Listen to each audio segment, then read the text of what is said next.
शांति गिरी जी महाराज की, धर्म की, अधर्म का नाश हो, प्राणियों में विश्व का कल्याण हो। सुन लिया एक बार सबने? दोबारा फिर रिपीट करिए। एक दोबारा जो है बड़े प्रेम से इसका प्रयास करेंगे कि सही सही बोले। मैं ये सोच के हंस रहा था, मगर धर्म की जय हो फिर ये कह देंगे अधर्म की भी जय। क्यों जयकारा लगाना बोलिया बाबा जी ने, और तो कुछ बोलिया ही नहीं। पर बोलने को समझना पड़ता है। जब तक आप बोलने को समझेंगे नहीं तो वो फिर उतरेगा नहीं अपने भाव में, कर्म में। जब तक विचार में, भाव में, कर्म में नहीं उतरेगा तब तक बात बनती नहीं। इसलिए बोले हुए को समझ करके फिर उसके हिसाब से क्या प्रत्युत्तर देना है वो देना चाहिए। तो एक बार फिर से जयकारा लगाएंगे, बड़े प्रेम से लगाएंगे, जोर की जरूरत नहीं होती। परमात्मा जोर से प्रसन्न नहीं है। परमात्मा हमारे भाव को देखता है, प्रेम भाव को। तो हम प्रेम से जयकारा लगाएंगे। बोलो परम पिता परमात्मा की, बाबा शिवराम गिरी जी महाराज की, बाबा शांति गिरी जी महाराज की, धर्म की, अधर्म का, प्राणियों में सद्भावना हो, विश्व का कल्याण हो। गौ माता की, जय भारत माता की, जय हो, संपूर्ण धरती माता की। जय हो। अभी सत्संग की चर्चा चल रही थी।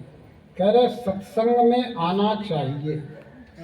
सत्संग में सिर्फ आना नहीं चाहिए, आ गए, बहुत से लोग आ जाते हैं सत्संग में, आ गए, बैठ गए, और विचार में अगर घर चल रहा है, विचार में दुकान चल रही है, विचार में और कोई काम चल रहा है, तो सिर्फ यहाँ आपका शरीर बैठा है, आप तो मन के साथ कहीं और भटक रहे हो।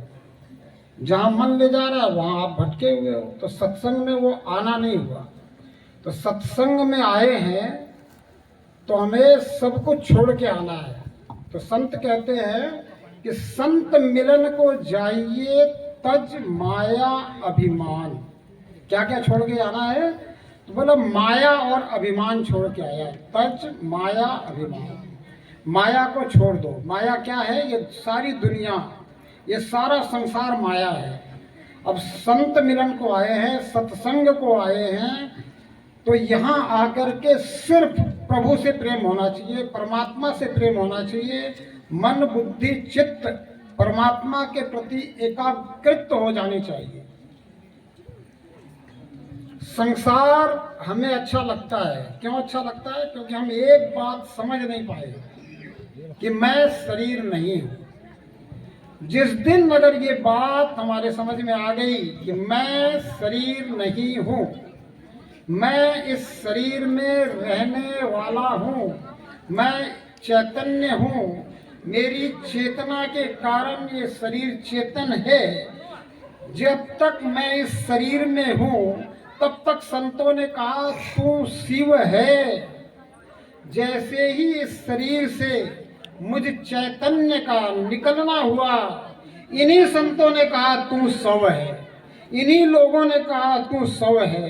इन्हीं प्रेम करने वालों ने, जो इस शरीर से प्रेम करने वाले हैं, मुझसे प्रेम कोई कर नहीं सकता, मुझे कोई देख ही नहीं पा रहा है, मुझे कोई समझ ही नहीं पा रहा। देखने को क्या मिलता है? ये मेरा शरीर, 5 तत्वों का बना हुआ पुतला, जिसके अंदर मेरा वास है, जिसके अधीन अगर मैं हो जाऊं तो लोग मुझे कहते हैं कि ये दानव हो गया है।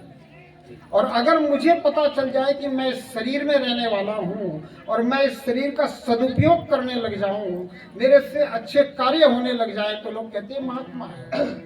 दुष्ट आत्मा और महात्मा में यही फर्क है।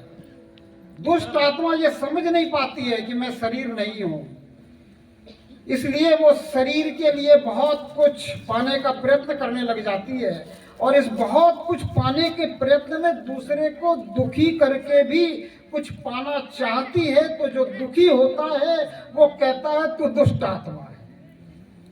और जिसको ये पता चल जाता है कि मैं शरीर नहीं हूँ, मैं आत्मा हूँ, इस शरीर के लिए करने से ज्यादा अच्छा है कि मैं स्वयं के लिए कुछ करूं, मेरा कल्याण हो, मुझे शरीर से निकलकर कहाँ जाना चाहिए इसका मुझे अनुमान हो, इसका मुझे पता चले, मुझे मेरी मंजिल मिल जाए। जिस कारण संत कहते हैं कि ये मानुष जन्म दुर्लभ है, होता न बारंबार, बार बार ये नहीं होता। जैसे एक बार पत्ता अगर पेड़ से गिर जाए तो फिर वही पत्ता पेड़ में नहीं लगता, बेशक वो पेड़ पुनः हरा भरा हो जाता हो, उसमें पुनः अनेकों पत्ते आ जाते हो। ऐसे ही ये शरीर से एक बार अगर मैं चैतन्य आत्मा निकल गई तो ये दोबारा अवसर नहीं आना, दोबारा ये शरीर नहीं मिलना, बेशक दूसरे शरीर मिलते रहे।